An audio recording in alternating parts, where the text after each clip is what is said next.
Sí, doctor, solo en la barra de herramientas de la parte de abajo le da donde dice compartir pantalla o share screen y ya puede compartir su presentación.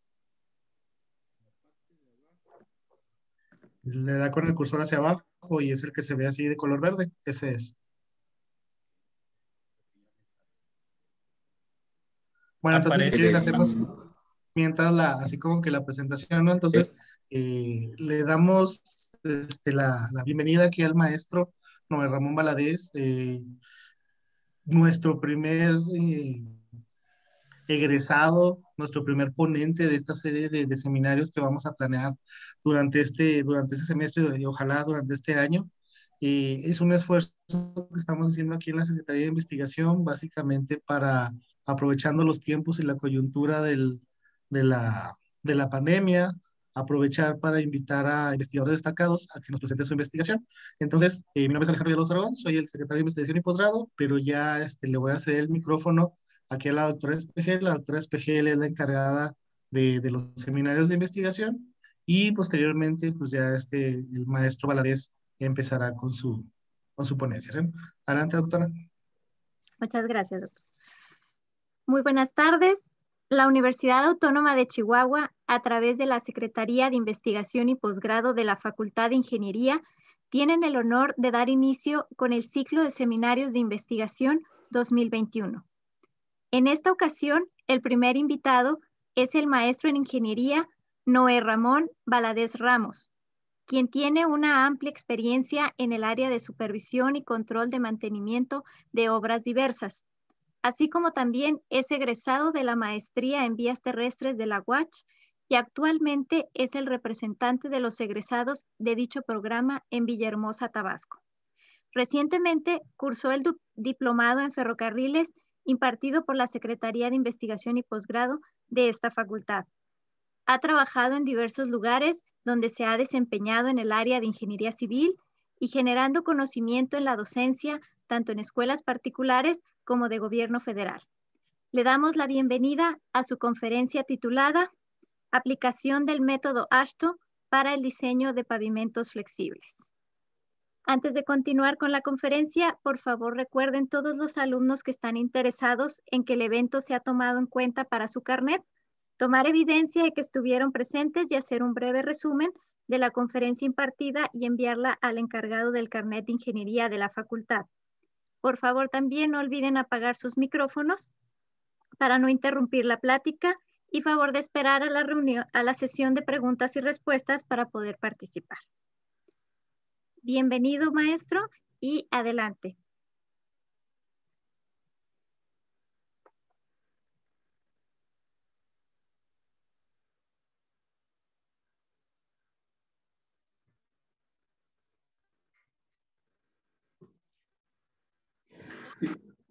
Muchas gracias, maestra. Sí se ve la pantalla, ¿verdad? ¿Sí la ven? Sí, así es, sí se ve. Sí se ve, doctor. Sí, Se ve volver a poner en presentación, por favor. Excelente, gracias.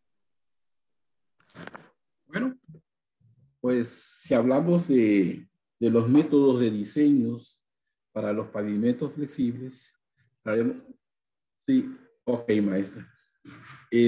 Sabemos factores a considerar en ellos va a ser el desempeño del pavimento, el tránsito, el suelo, los materiales subbasantes, el caso del módulo de resiliencia, los materiales de construcción que deben cumplir con ciertas especificaciones, el medio ambiente, el drenaje y la confiabilidad.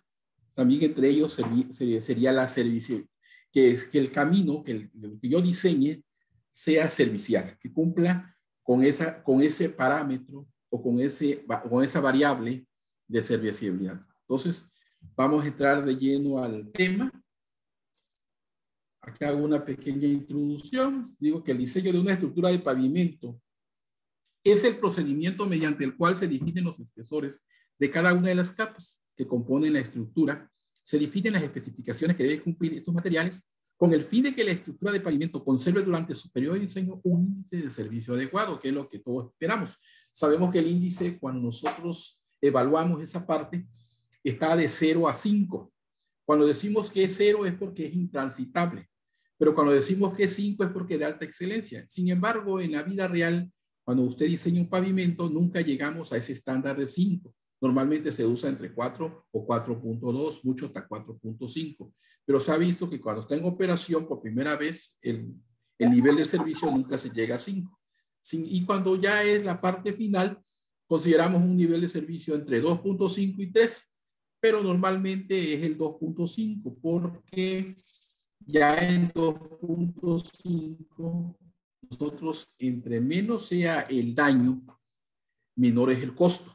Entonces, esta es una breve introducción. Y para poder definir estos espesores, hay que tener en cuenta todas las variables que involucran el diseño del pavimento, principalmente el tránsito, que representa la carga, la subrasante, que representan las resistencias naturales del terreno, y todo el resto de propiedades de los materiales involucrados en la estructura del pavimento. Para el diseño del pavimento hay principalmente dos tipos de metodologías, unas metodologías empíricas y otras metodologías mecanicistas. Las metodologías empíricas se basan única y exclusivamente en datos experimentales, en su formulación, y de las metodologías mecanicistas tiene un fundamento teórico físicamente basado con un componente empírico. Es decir, esta segunda metodología de diseño son más utilizadas por ser más confiables respecto a las metodologías que solamente tienen en cuenta datos exclusivamente experimentales, como el caso de la historia que les voy a narrar aquí del método Ashton. En esta ocasión vamos a hablar sobre el método Ashton 93. El método Ashton 93 es un método bastante popular a nivel internacional. Y a pesar de que en la actualidad no es un método, no es el método ni la técnica más moderna de diseño de pavimento, sí marcó una tendencia clave en el desarrollo de la ingeniería de pavimentos y tiene una gran importancia en nuestro medio y un gran valor histórico. De hecho, todavía se puede utilizar, y de hecho muchos ingenieros lo utilizan para el predimensionamiento de las estructuras de pavimento. Recuerden que este método tiene algunas deficiencias, pero eso lo vamos a ver más adelante. Y que solamente nos sirve para predimensionar los espesores de los pavimentos, mas sin embargo tiene que someterse a otros métodos para ver cuál es el espesor real, debido a que nosotros buscamos como ingeniero que cumpla tanto técnicamente como económicamente.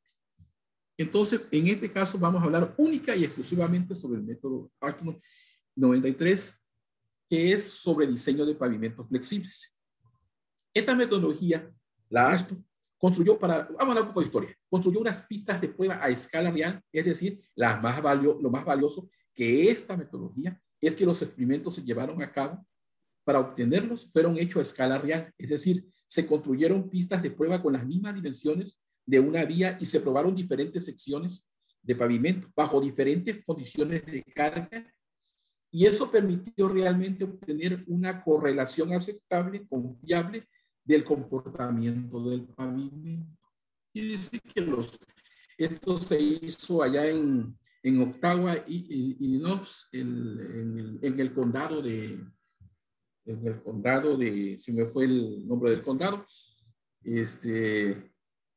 ahí se hizo el experimento. Esto surgió entre los años de 1958, que lo desarrollaron, y el método de diseño fue publicado. Se publicó preliminarmente en el 61 y finalmente, formalmente, en el 72.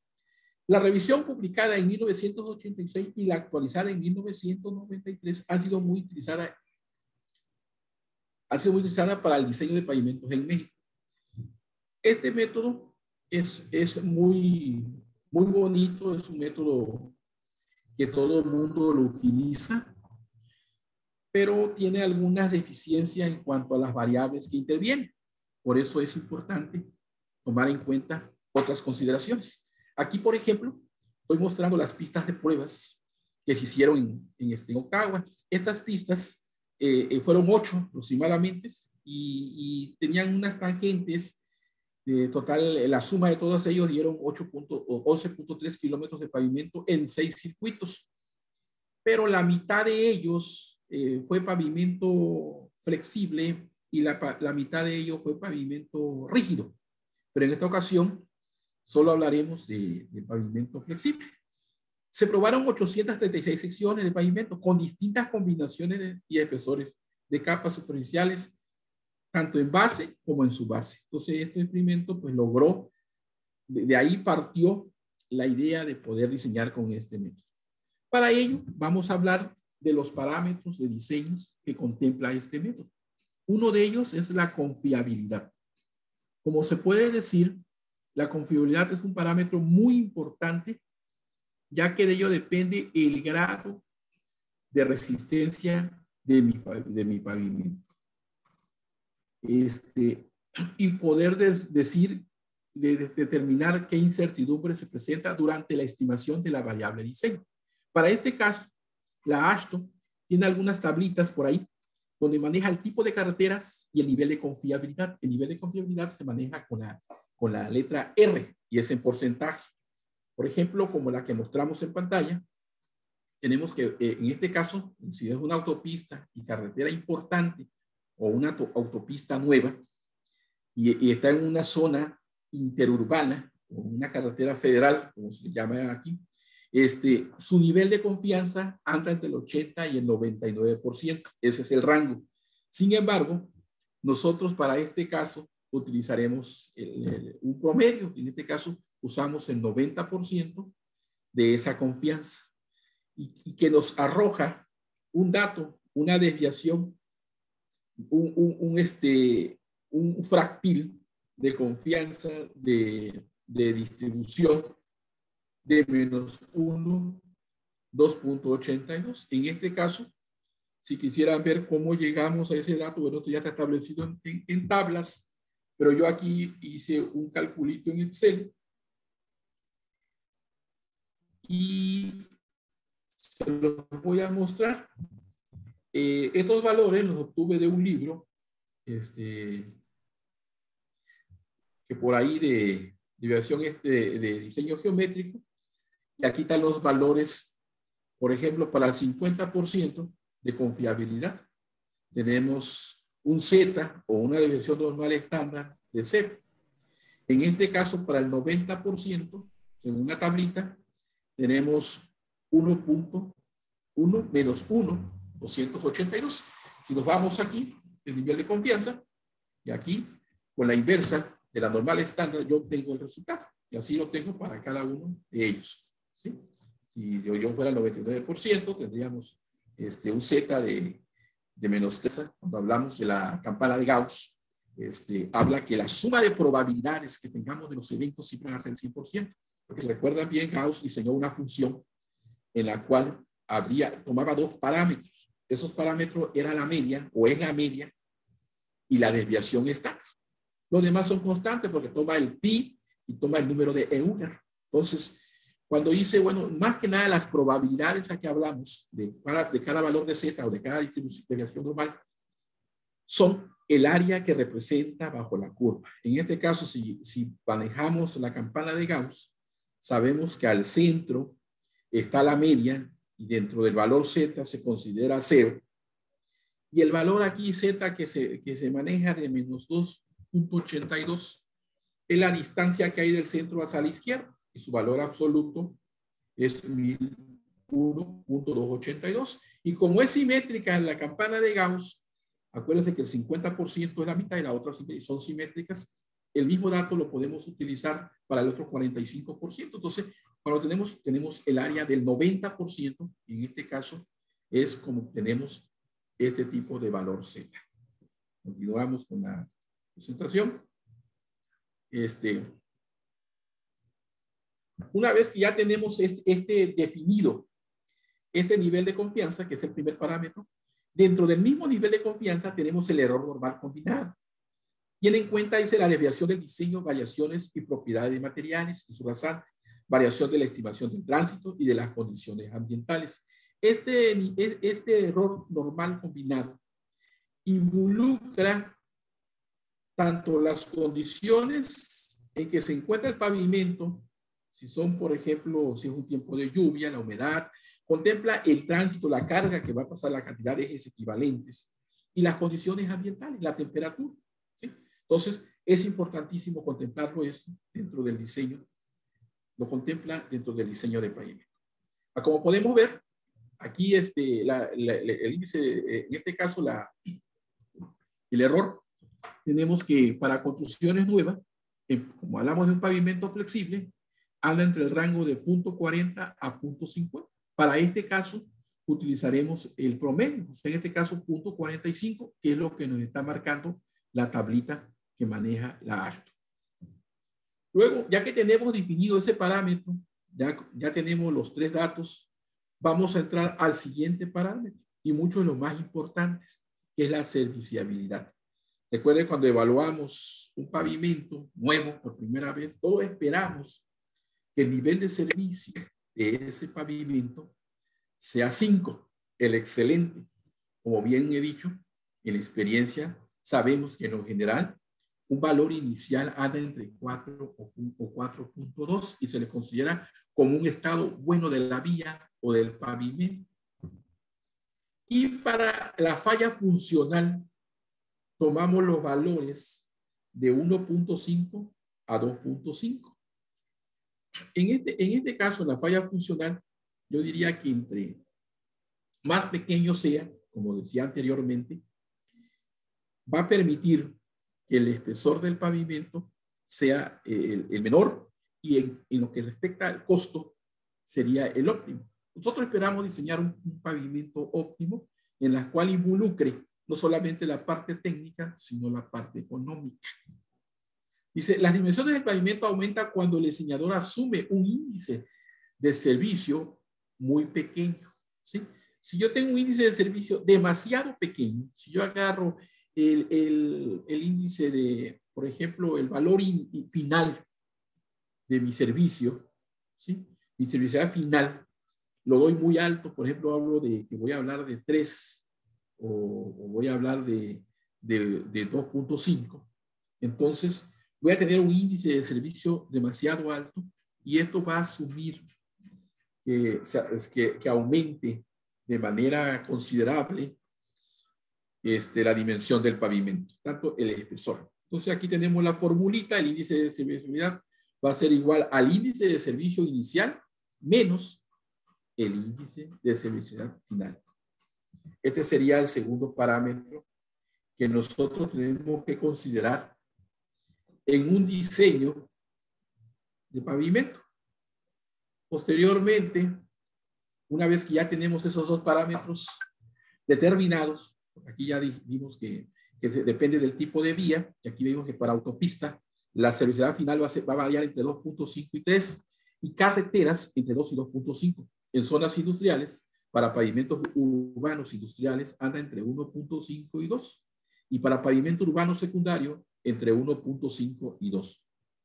Dice, una vez que ya tenemos definido la servicialidad, que ya definimos ese parámetro, el siguiente parámetro que vamos a nosotros a considerar, y el más importante, que también todos son importantes, pero este es el más importante porque es el que asume la carga cuando nosotros diseñamos un pavimento a 20 o 30 años y la cantidad de ejes equivalentes que van a pasar por esa estructura, cómo podemos nosotros disipar la energía y de tal manera diseñar una capa que reúna la rigidez y la resistencia adecuada para soportar la carga a la que ya diseñé en el tiempo adecuado. Entonces, dice que la carga, en este caso este parámetro es el tránsito.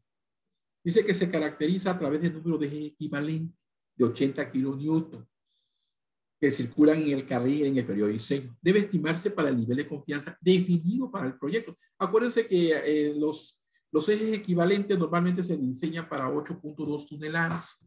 En otro caso aquí habla de kilogramos, pero es nomás de transformarlo a kilogramos y obtenemos el dato en 8.2 toneladas.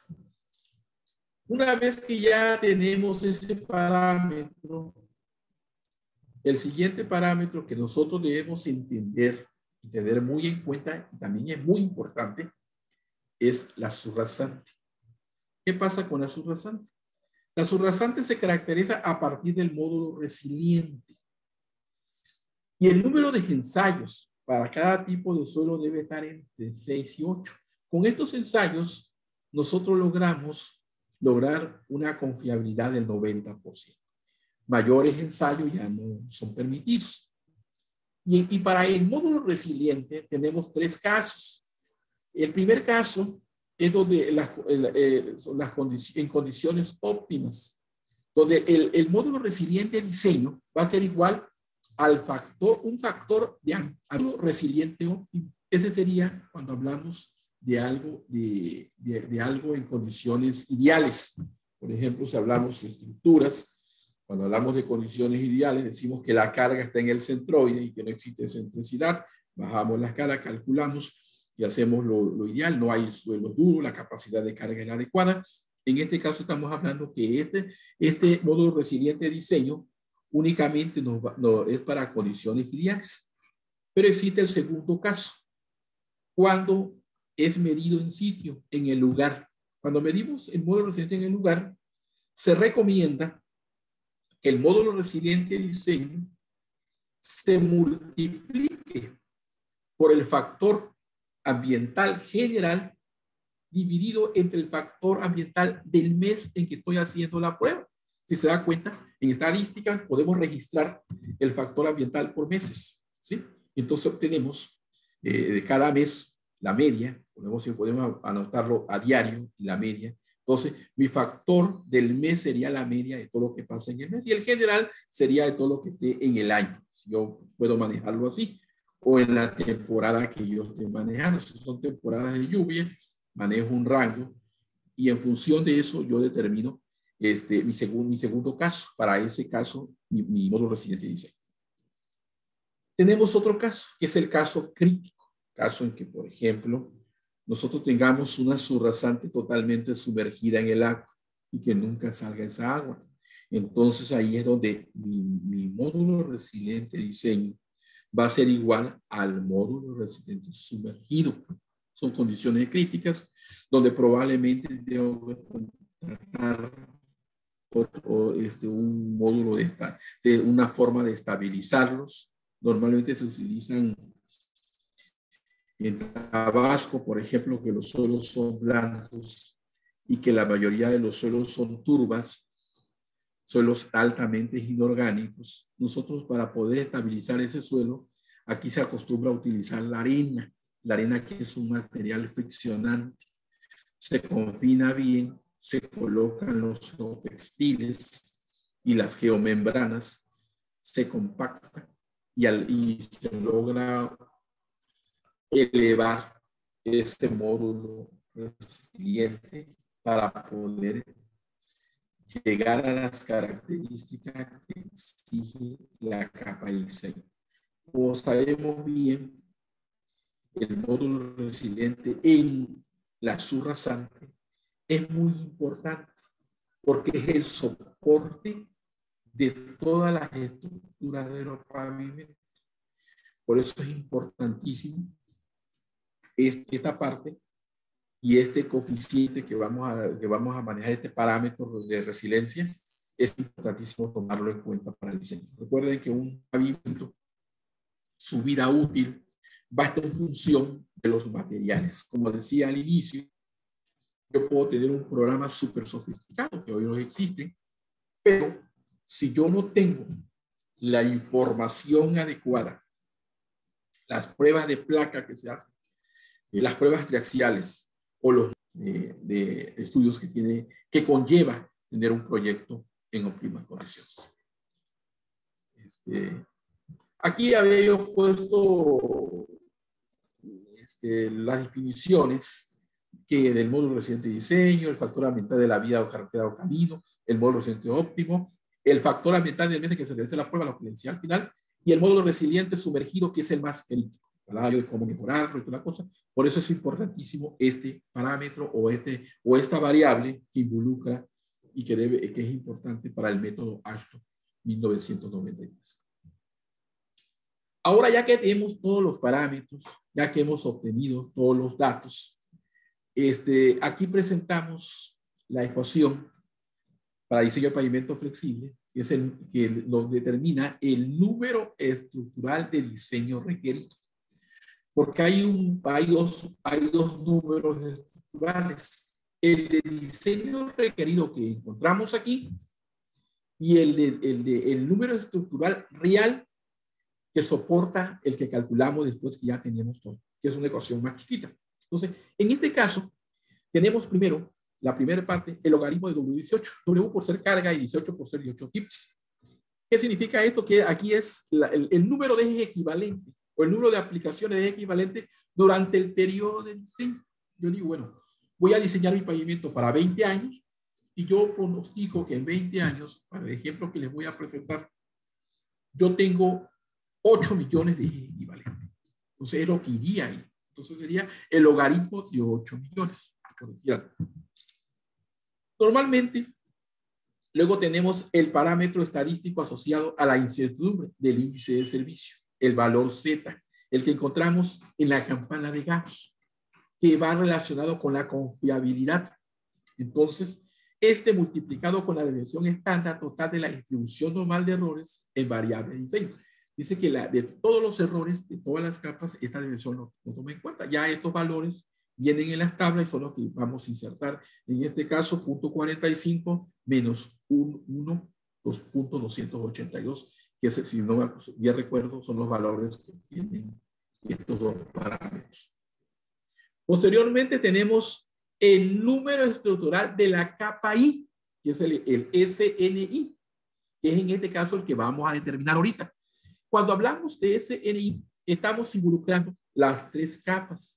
Estamos involucrando en este aspecto la base asfáltica, la subbase granular,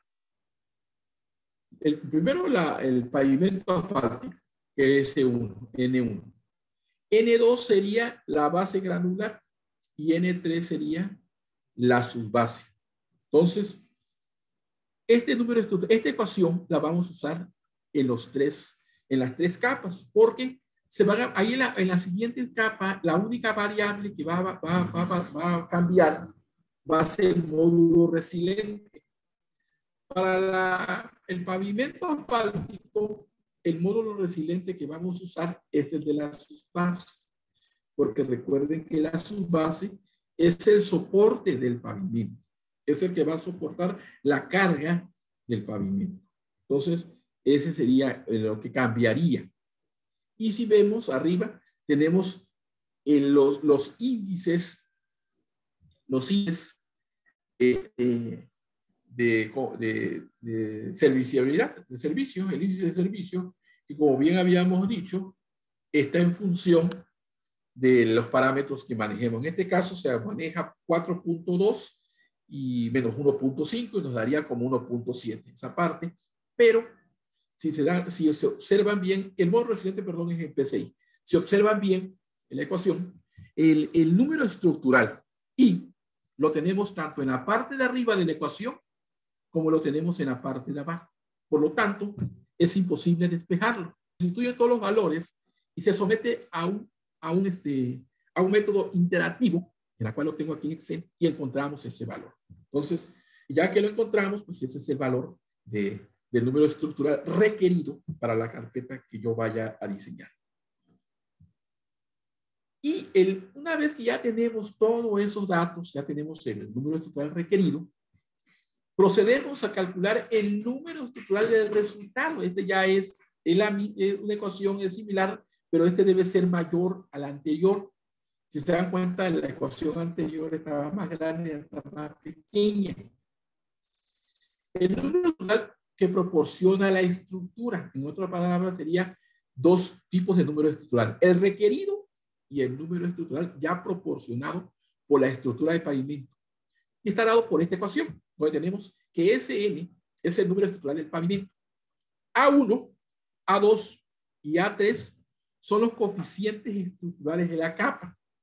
Para A1 sería la capa asfáltica, para A2 la base y para A3 la subbase. En el caso de los espesores, espesores de capa asfáltica, base y subbase. En este caso la H1 es para el espesor de la carpeta asfáltica, el H2 para la base y el H3 para la subbase. También ahí está considerado el coeficiente de drenaje de base y subbase. Por lo demás tenemos M2 y M3. O sea, la base, su coeficiente de drenaje lo representamos con M3 y para la subbase, el M2, para la subbase el M3. ¿Por qué? Porque En este caso del pavimento no tiene coeficiente de drenaje, debido a que ahí los coeficientes de drenaje se manejan después de la estructura portante del pavimento. En este caso hablamos de la base, que es la que soporta, o la base es la que soporta a la estructura del pavimento. Bueno, una vez que ya tenemos, que ya conocemos que debemos determinar el número estructural de resultados, nos vamos ahora a la capa asfáltica. Aquí vamos a determinar el módulo resiliente. Pero aquí la capa asfáltica se caracteriza mediante el módulo resiliente, el cual depende de la frecuencia de carga y la temperatura de la mezcla. Aquí hay dos, para encontrar este parámetro, este módulo resiliente, tenemos dos variables. Primero está lo que es la frecuencia de carga. La frecuencia de carga dice que es igual a la velocidad entre 2 veces pi. Acuérdense que la velocidad nos la va a dar el proyectista del diseño geométrico del pavimento, diseño geométrico de caminos, de carreteras. El proyectista dice, bueno, y eso solamente se aplica a la velocidad de los camiones cargados, los camiones grandes, los trailers o carros de carga, y la velocidad que lleva es la que va ahí, y de esta manera obtenemos la frecuencia en Hertz. Una vez que ya tenemos la frecuencia en Hertz, nos vamos a la temperatura de la mezcla. Recuerden que la temperatura de la mezcla no es lo mismo que la temperatura ahora sí, del lugar, de la temperatura ambiente, no es lo mismo que la temperatura de la mezcla. Perdón, que la temperatura de la mezcla. En este caso, esta temperatura está en función de la temperatura que tenga el ambiente, que tenga la mezcla en ese instante, y en función de los espesores. HS, aquí tenemos, por ejemplo, debemos checar los parámetros. Tenemos que F es la frecuencia de aplicación de carga, B es la velocidad de operación del vehículo en kilómetros por hora, y TS es la temperatura efectiva de la capa asfáltica en grados Celsius, y TA es la temperatura media del aire en grados Celsius, y el espesor, y HS es el espesor de la capa asfáltica en milímetros. Normalmente cuando diseñamos esto, la norma nos exige, en este caso para los espesores, que el espesor mínimo requerido en una capa asfáltica debe ser de 4 pulgadas. Hablamos de las siglas, las unidades inglesas, porque el método AASHTO utiliza unidades inglesas. En nuestro medio serían 10 centímetros. Entonces, cuando vamos a calcular la temperatura, utilizamos, en vez de, lo ponemos en milímetros. En vez de poner 4 pulgadas o 10 centímetros, utilizamos 100 milímetros y lo colocamos ahí para determinar ese parámetro. Y ya con esos dos, el número resiliente, ya con ese número resiliente obtenido, y proyectamos la línea, y de este lado obtenemos el módulo de resiliencia en megapascales. Lo recuerden, o podemos usar esta formulita, pero recuerden que el módulo de resiliencia debe estar en pulgadas, en libras, pulgadas cuadradas. Y para la base granular, aquí nos vamos qué tipo de material estamos usando. Si es un material tipo A, normalmente la norma exige que entremos con un 95% de BCR. Si te dan cuenta, tenemos aquí el BCR, acá tenemos lo que es la variable, el CBR, perdón, el CBR, el coeficiente de carga, y acá tenemos el módulo resiliente. Entonces, también el coeficiente estructural, nosotros podemos encontrarlo a través de otra fórmula o directamente en la gráfica. De este lado está el coeficiente estructural. Y lo mismo pasa para acá. Y tenemos, con esta formulita, metemos el dato que escribimos anteriormente y el módulo resiliente que tenemos de ejemplo, y obtenemos el módulo estructural. Esto son unos nomogramas que ya la AASHTO lo tiene ya por default. Si hablamos, por ejemplo, de que un concreto, vamos a hablar del módulo estructural, a los 7 días, en este caso de concretos asfálticos o base estabilizada o de concreto rígido, podemos decir que el módulo está en megapascales. En este caso, el coeficiente estructural, si yo entro con 2.1 megapascales en 7 días después de haber colado en su F'C, acuérdense que el F'C a los 28 días alcanza su máxima resistencia. Pero que aquí a los 7 días nosotros estamos obteniendo un coeficiente estructural de 0.14.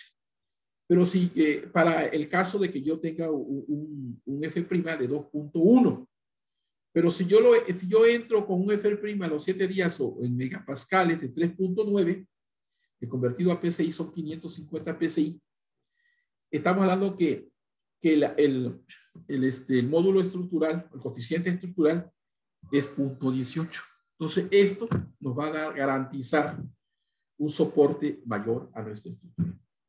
Una vez que ya tenemos contemplado ese parámetro y que decidimos qué criterio utilizar o qué tipo de material vamos a utilizar, entonces entramos al siguiente detalle, ver lo que son los drenajes. Y aquí en los drenajes se va a evaluar la calidad del mismo. Este se evalúa mediante el coeficiente de drenaje para las capas de base y su base granular. Dice, los valores se seleccionan con base en las características del material, la calidad del drenaje y el porcentaje de tiempo en que la estructura del pavimento está expuesto a altos niveles de humedad. En estructuras sumergidas, la base estabilizada, el coeficiente de drenaje se asume como 1 por ser impermeable. En este caso, nosotros decimos, bueno, ya está sumergida, vamos a manejar un coeficiente de drenaje de 1. Para este caso, tenemos la calidad del drenaje está en función del tiempo en que el agua tarde en evacuar.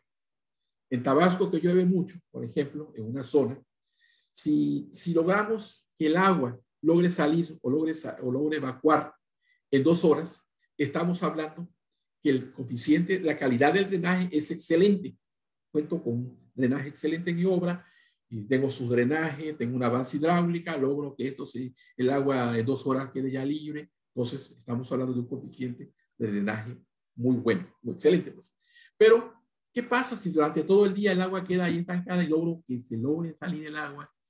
En un día, hablamos de un coeficiente o una calidad de drenaje buena.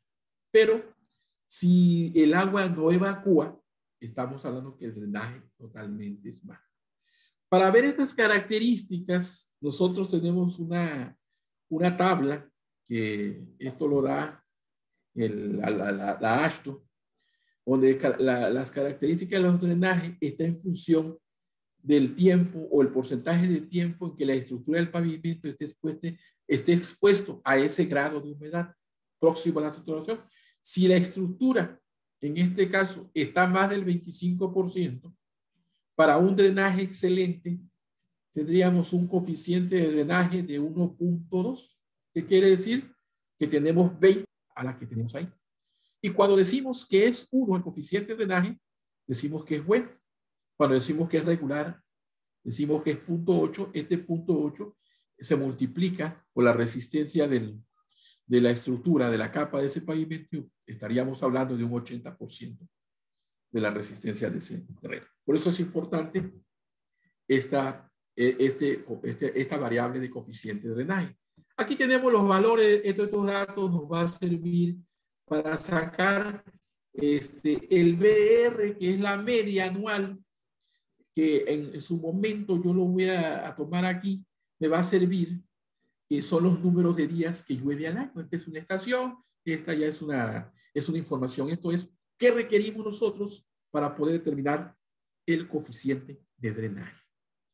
Una vez que ya tenemos determinado el coeficiente de drenaje, que ya sabemos cómo se determina y que tenemos que tener toda la información de la CONAGUA, del INTA, Instituto Mexicano de Tecnología del Agua, que son los expertos en esta área, que nos dicen las precipitaciones pluviales, o sea, la intensidad de lluvia, cuánto va a llover por día, y conocemos el nivel del suelo, y conocemos todas esas características, y sabemos el promedio, ya tenemos un coeficiente de drenaje óptimo. Entonces, nos vamos a definir los espesores de esa estructura. Ya tengo todos los parámetros, vámonos a los espesores. Entonces, ¿cómo obtengo yo un espesor? ¿Cuál es el procedimiento? Bueno, si ven bien, es el número estructural de la ecuación grandota que obtuvimos, el requerido, para obtener el espesor de la carpeta asfáltica o de la capa asfáltica, dividimos el número estructural requerido de la ecuación grande que se calculó por interacciones. Y lo dividimos entre, a ver, creo que ya tengo espacio. Lo dividimos, no estamos aquí. Perdón. Lo dividimos entre el estructural de esa capa. Y de esa forma obtenemos su espesor. Si en todo caso desconociéramos el coeficiente de drenaje, pero el coeficiente estructural, pero conocemos el espesor y su número estructural, podemos despejar la formulita y lo obtendríamos, ¿sí? Para el espesor de la base, que es el soporte de la mezcla asfáltica, tenemos que aquí involucramos el número estructural requerido para esa base y le restamos el módulo estructural que portante, el real. El SN2 es el módulo estructural que calculamos con la ecuación grande, y el SN1 asterisco es el módulo estructural, el número estructural, perdón, que determinamos ya real. Entonces, tenemos que descontarlo. ¿Por qué razón? Porque aquí el aporte de esta carga es únicamente sobre la subbase. Entonces, por lo tanto, lo que le estamos restando le corresponde a la capa superior. Y esto lo dividimos entre el coeficiente estructural y lo multiplicamos por su coeficiente de drenaje. Que ya sabíamos bien que el coeficiente de drenaje está en función de las precipitaciones pluviales y el tiempo que esté expuesto a una estructura, a más del 25%, y dependiendo si es excelente, si es regular, se determina ese coeficiente. Posteriormente, lo mismo pasa para el espesor 3. Es lo mismo, su módulo estructural requerido 3, y le descontamos también el módulo estructural real en este caso de la base, porque este sería para subbase. Y este se divide entre el coeficiente estructural de la subbase multiplicado por su coeficiente de drenaje. Y si podemos ver aquí, tenemos los espesores mínimos en pulgadas requeridos.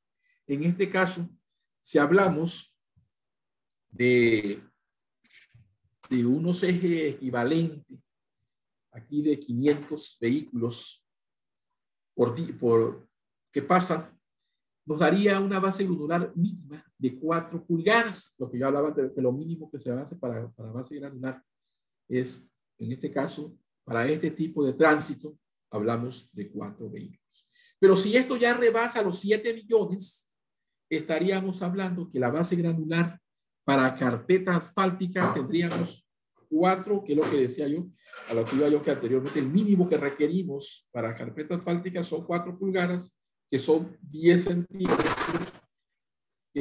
vamos a meter en la formulita, que son 100 milímetros para determinar la temperatura. Y en base granular hablamos de 6 pulgadas, estamos hablando de 15 centímetros para nosotros, los mexicanos. Una vez que ya tenemos estos datitos, y ya sabemos que la AASHTO se preocupó por hacer estos análisis, vamos a ver un ejemplo. Este es un ejemplo sencillo. Aquí dice, el problema dice de la siguiente manera: diseñe la estructura en pavimento flexible para las siguientes condiciones. En este caso tenemos autopistas. El dato que me dan es una autopista interurbana nueva de primera importancia, que es una carretera federal nueva o una autopista nueva que la Secretaría va a hacer. Entonces tenemos esa característica. Y luego dice que la cantidad es equivalente de 8.2 toneladas, hablamos de 8 millones, y que tenemos un suelo de una subrasante con CBR del 7%. ¿Se acuerdan que el CBR es la relación de soporte de California? En México se llama BRS, valor relativo soporte. Entonces, este tipo de datos lo obtenemos con las pruebas de placas, pero sabemos que no son fáciles, son muy costosas y se optan por los nomogramas para poder determinarlos. Luego dice que también este parámetro nos está dando este dato, que la temperatura media anual promedio es de 23.5 grados Celsius. Y tenemos que en este lugar llueve aproximadamente 7 días al año. El promedio de días al año que llueve para el diseño de este ejemplo son 107 días. Y dice que la velocidad media de circulación de vehículos pesados es de 40 kilómetros por hora. Recuerden muy bien que este parámetro nos los va a dar el que diseña el proyecto geométrico de carreteras. Y nos habla que para este ejemplo, la calidad del drenaje es regular. Si bien recuerdo, esa calidad de drenaje regular anda como coeficiente de drenaje de 0.8. Entonces, si no bien recuerdo. Entonces, vamos a entrar para ver cada uno de los parámetros. Entonces, vamos a primero, número 1, vamos a la determinación del parámetro de confiabilidad. Y es uno de los puntos más importantes. En la actualidad, yo recuerdo que para poder determinar esta confiabilidad, se hacen lo que son, se utiliza la viga Beckelman, se hacen unos, y se determinan las deflexiones que pueden tener los pavimentos. Entonces, ahí se determina si hay deflexiones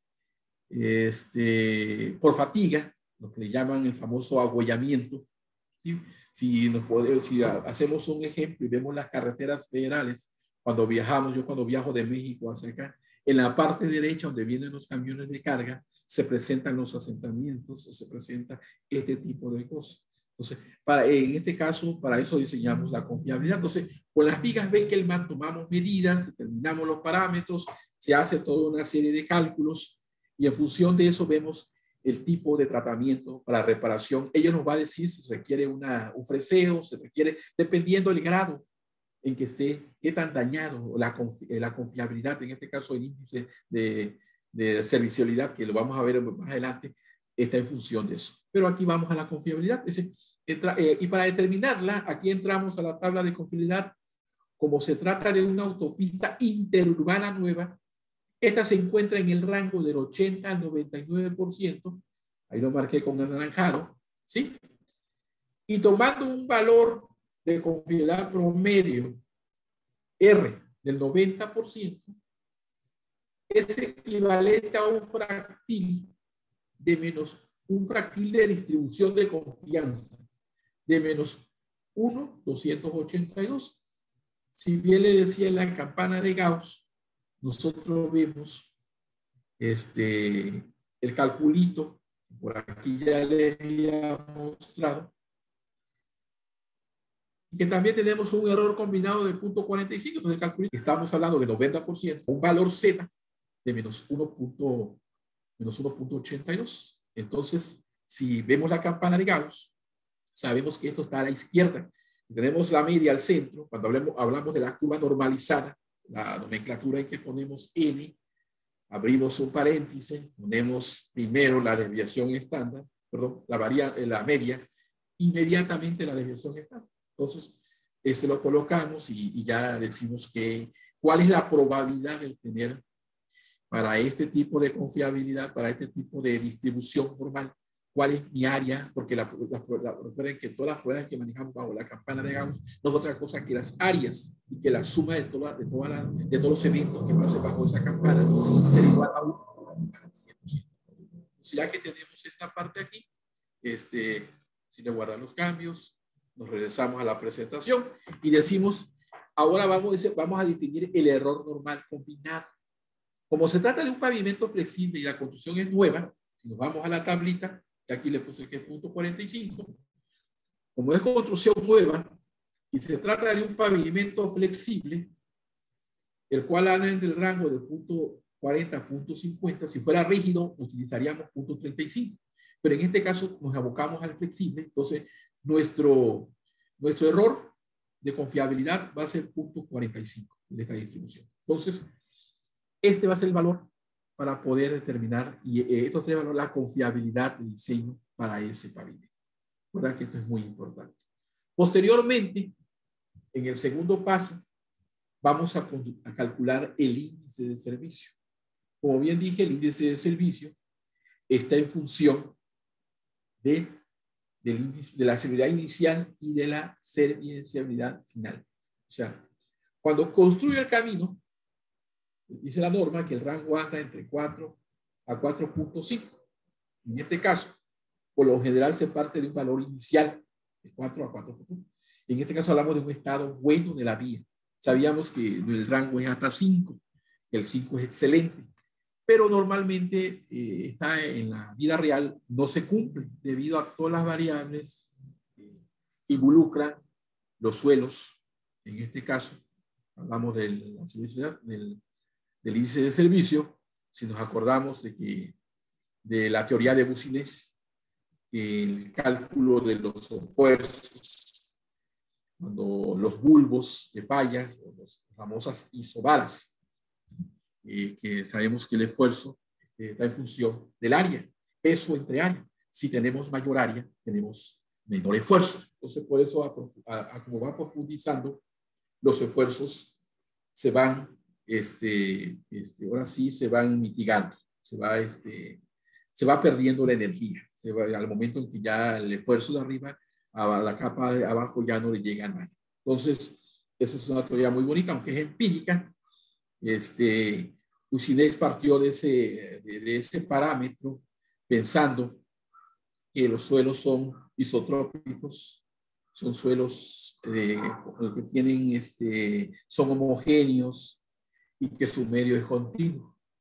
Y en ese medio ideal, él hace esos tipos de experimentos. Sin embargo, un tema de investigación a este caso sería que para ese tipo de suelos, sabemos que en la vida real no son homogéneos, no todas las capas son homogéneas, ni su medio es continuo, y tampoco son isotrópicos. Ahí se requiere un estudio profundo de diseñar un parámetro que me permita a mí diseñar o de encontrar la disipación de energía en los esfuerzos en un suelo a cierta distancia, contemplando los diferentes medios.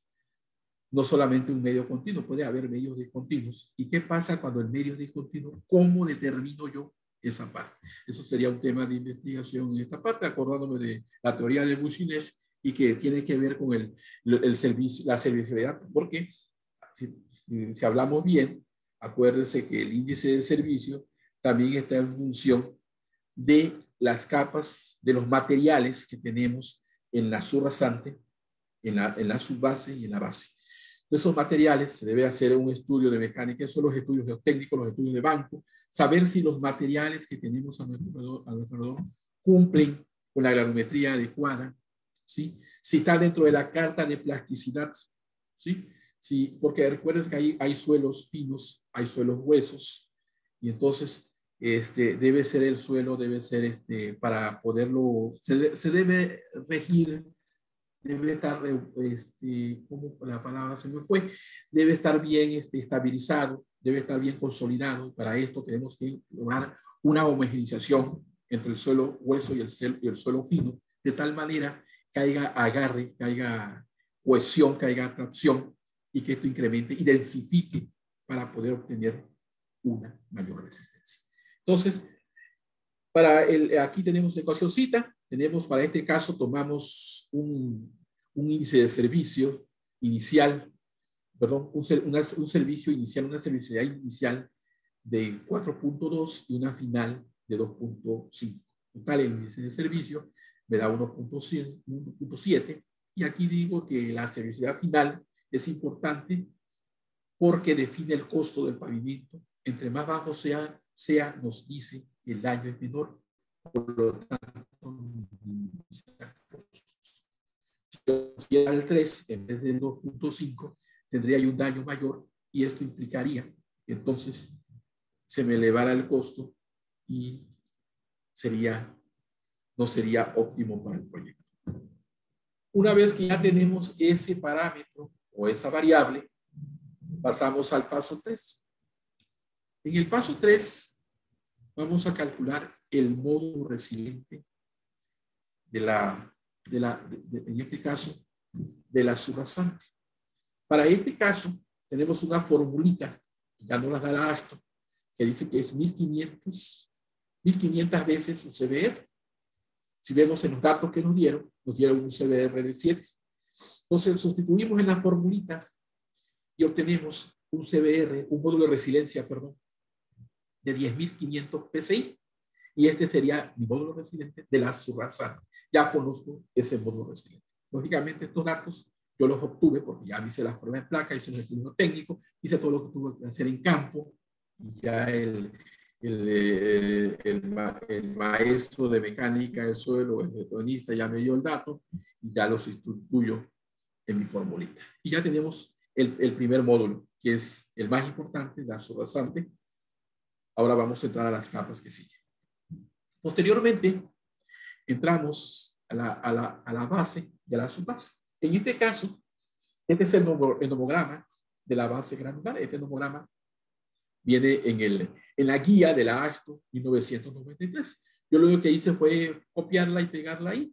Y como pueden ver, tenemos los parámetros de CBR, el valor R, el Traxal y el módulo de resiliencia. En este caso, el módulo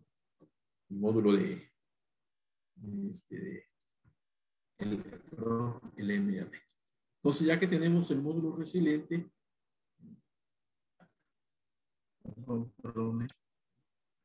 entonces, estamos hablando que aquí, como es un material de clase A, la norma nos pide que entremos con un CBR mínimo del 95%.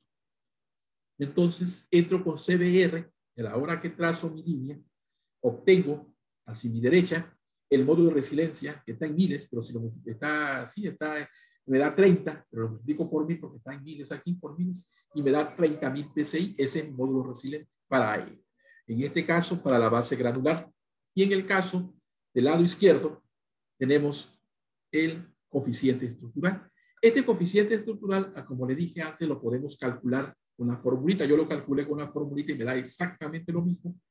Pero aquí con el nomograma, si usted cruza la línea, dice para un 95, para un valor R de 85 o para una prueba Traxal 2, me va a dar en automático, para obviar los cálculos, hacerlo más rápido, el coeficiente estructural y su módulo de resiliencia. Aquí abajo puse las escalas de Illinois, la escala del Instituto del Asfalto y las pruebas triaxiales. Entonces, la LMR de las pruebas Marshall, entonces, la Sharp, todo está aquí. Entonces, continuamos en el siguiente tema, el siguiente módulo de resiliencia. En este caso, vamos a hablar de una subbase. Aquí tenía la explicación, no se alcanza, si la puedo ver. Bueno, dice, y de base tenemos un número de ejes equivalente de 8 millones. Implica que la norma envía una base granular clase A, y base granular clase A exige un BCR por lo menos del 95, lo que les había comentado anteriormente. Luego, ya que tenemos el módulo resiliente de la base granular, vamos ahora a checar el módulo resiliente para su base. En este caso, también de clase A, para el nivel de tránsito que tiene el proyecto, implica un CBR. Acuérdense que como datos nos dieron 8 millones de equivalentes.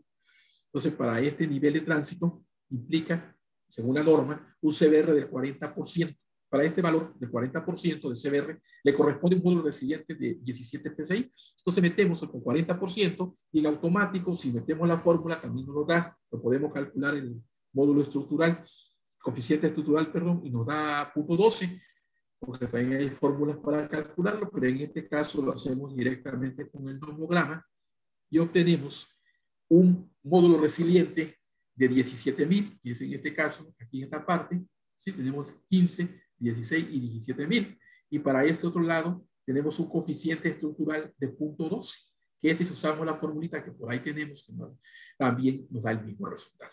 Entonces, ya tenemos el módulo resiliente, tenemos el coeficiente estructural. Estos valores nos van a servir ¿para qué? Para determinar el número, ahora sí, el número estructural, que no es otra cosa que el espesor de cada una de las capas. Entonces, una vez que ya tenemos... Ya son las Ya son las 5. ¿Pudiera pasar a las conclusiones, por favor? ¿Mande? Disculpe, ya, A ya la- llevamos más de una hora. ¿Pudiera pasar a las conclusiones, por favor? bueno, en conclusión, bueno, ya podemos decir, este es el método ASTO, tenemos el cálculo. Entonces, conclusión es que para este tipo de diseño es recomendable que nosotros, como investigadores, tomemos en cuenta que lo más importante, como bien dije al inicio, este método es un método que tiene ciertas deficiencias. Entonces, solo prediseña o predetermina las dimensiones, pero para poder diseñar una estructura confiable 100%, existe otro método que más adelante, si existe la oportunidad, lo haré, es el método racional, el cual me permite ya involucrar otras variables que en este no están contempladas, como es el caso del cálculo de los esfuerzos, como el método de Fusinage, y como es el coeficiente de drenaje, cómo se determina, usando otras variables que no las menciono aquí por el tiempo. Pero en conclusión, habría que pensar en que el método ACTO es un método muy bueno, muy confiable. Hasta hoy por hoy se está usando, pero vamos a recordar bien. Por eso cuando hacemos un camino, lo diseñamos y decimos para 20 años, apenas termina la autopista, si cumple 2 o 3 años ya comienzan a aparecer baches, comienzan a aparecer calaveras, hay fallas estructurales. Recuerden, cuando ya empiezan las fisuras son fallas estructurales, mientras son abollamientos son fallas por fatiga.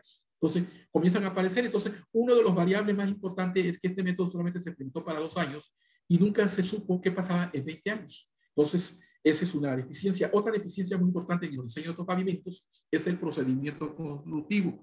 Probablemente yo hice un buen diseño y entregué todos los datos, pero a la hora de que le van a suministrar, el supervisor no va a la obra, no ve que los materiales que yo recomendé se estén haciendo tal cual, y entonces esto baja la calidad de las capas portantes. Entonces, otra parte son los drenajes y los subdrenajes. Debe existir un buen drenaje porque sabemos que el enemigo número 1 de los pavimentos es el agua.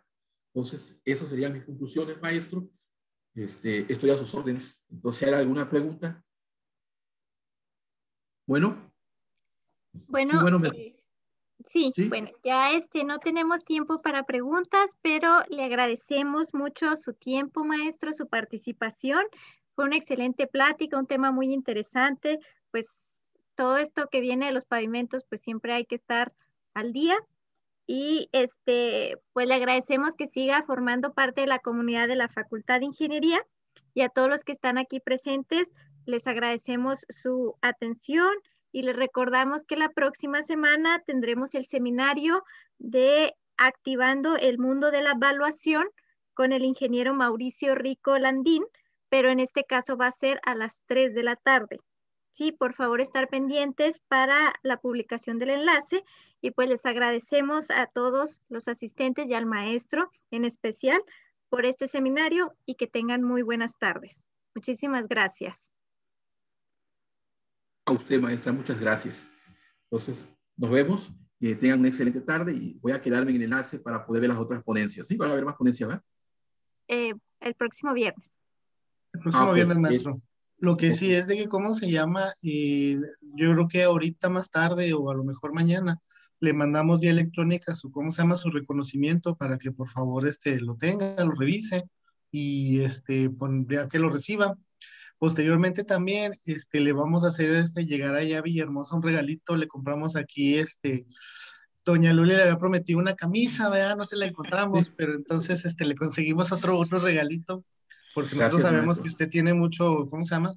Usted verdaderamente es un egresado que quiere mucho la universidad, y nosotros queremos que que usted tenga algo de la universidad. Sí. Muchas gracias, maestro. Yo de todo corazón me mandé a hacer la camisa, le puse el logotipo, lo hice de corazón, porque le dije, voy a Se estar la junto debemos, con el no maestro. se la encontré, pero se la debemos. Muchas Muchas gracias, gracias, maestro Noé. Gracias por estar en esta presentación. Gracias a todos los estudiantes, a todos los que asistieron y que hicieron caso a nuestra convocatoria, ¿verdad? Muchas gracias. Este es el primer seminario nos tocó a vías terrestres, y los siguientes seminarios son de los otros posgrados. Muchas gracias, maestro. Gracias a todos los de Tabasco, los de Chihuahua y de todas las partes que están con nosotros. A usted, maestra, muchísimas gracias por tomarme en cuenta. Y como dice el ingeniero Gonzalo, soy un aprendiz de esto, pero ahí estamos, le vamos a echar los kilos para irlo mejorando, y si hay la oportunidad, dar los otros métodos, como es el método de la UNAM, como es el método de las vías, que aquí no lo hay, el método racional, ir viendo la comparativa, el método del Instituto Mexicano del Transporte, que ya presenta los espectros de falla, que es muy viable, muy confiable, y poder darlos en un futuro, de todo corazón. Muchas Agradecemos, gracias. maestro, de verdad, invitado a los próximos seminarios. Aquí vamos a estar lanzando las publicaciones con los enlaces para que esté pendiente. Y pues le mandamos un fuerte aplauso. Muchas gracias, maestro. Dios me las bendiga. Que esté muy bien. Que la pasen bien.